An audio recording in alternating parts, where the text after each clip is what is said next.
Singapore పర్యటనపై మంత్రి నారా లోకేష్ పిట్టకథలు చెప్తున్నారని మాజీ మంత్రి వైఎస్ఆర్సీపీ గుంటూరు జిల్లా అధ్యక్షుడు అంబటి రాంబాబు మండిపడ్డారు.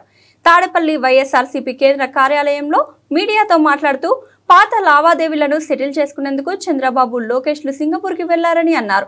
ఇప్పటివరకు 58 సార్లు సింగపూర్కి వెళ్లిన చంద్రబాబు ఒక్క రూపాయైన పెట్టుబడి తీసుకువచ్చారా అని నిలదీశారు.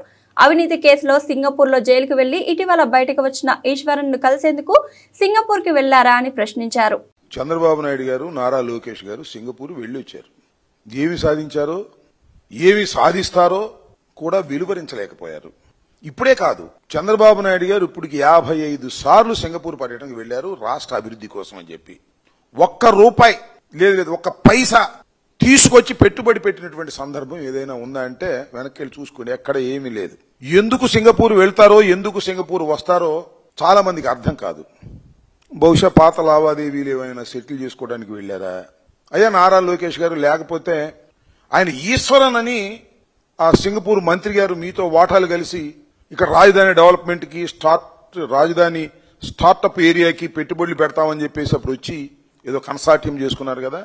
సరే, ఆయన లోపలేశారు. అవినీతికి పాల్పడుతున్నాడని సింగపూర్ ప్రభుత్వమే ఆయన లోపలేశారు. మొన్నే విడుదలయ్యారు. ఏమైనా ఇల్లు ఆయన కలిసి వచ్చారా? లేకపోతే ఆ లావాదేవీలు ఏమైనా సర్దుబాటు చేసుకున్నారా? అసలు ఎందుకు వెళ్లారు మీరు?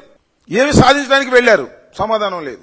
అది నాకు తెలియకూడదండి. సింగపూర్ ఏమైనా భారతదేశాన్ని అభివృద్ధి చేయడానికో, ఆంధ్రప్రదేశ్ని అభివృద్ధి చేయడానికో పుట్టినటువంటి దేశమా? సింగపూర్ వాళ్ళు లాభాలుంటే పెట్టుబడులు పెడతారు. ఈమెయిల్స్ పంపించారంట, ఈ ప్రభుత్వం ఉండేది కాదు, చచ్చేది కాదు, పడిపోతుంది, మీరేమీ పెట్టుబడులు పెట్టమాక అని వీళ్ళు ఈమెయిల్స్ పంపిస్తే దానివల్ల వాళ్ళు తిరస్కరించారన్నట్టుగా మాట్లాడతాడు.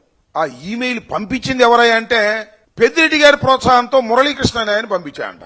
ఆయన చెప్పాడు, నారా లోకేష్ గారు, ఎవరా మురళీకృష్ణ, నిన్న నుంచి తలగా బాదుకుంటున్నాం మేము, ఎవరు పంపించారు ఏంటంటే ఎతికాం అన్ని చోట్ల, దొరికింది అని మన చిలకలూరుపేట ఆయన అంట. ఆయనో ఈయనో ఒకటో కాదో నారా లోకేష్ గారు చెప్పాలి. చిలకలూరుపేటకు చెందినటువంటి మురళీకృష్ణ చౌదరి గారు, ఆయన యుఎస్ లో ఉంటాడు. 100కి 100 పాళ్లు తెలుగుదేశం అభిమాని, తెలుగుదేశం కోసం కృషి చేసినటువంటి వ్యక్తి, తెలుగుదేశం పార్టీ అధికారంలోకి రావాలని అహర్నిశలు కష్టపడ్డాడు. ఇప్పుడు మాత్రం రివర్స్ అయ్యాడు. ఎందుకయ్యాడా బాబు అంటే చిలకలూరుపేటలో ఆయన ప్రాపర్టీని కాజేయడానికి అక్కడ స్థానిక శాసనసభ్యులు ప్రయత్నం చేశాయంట.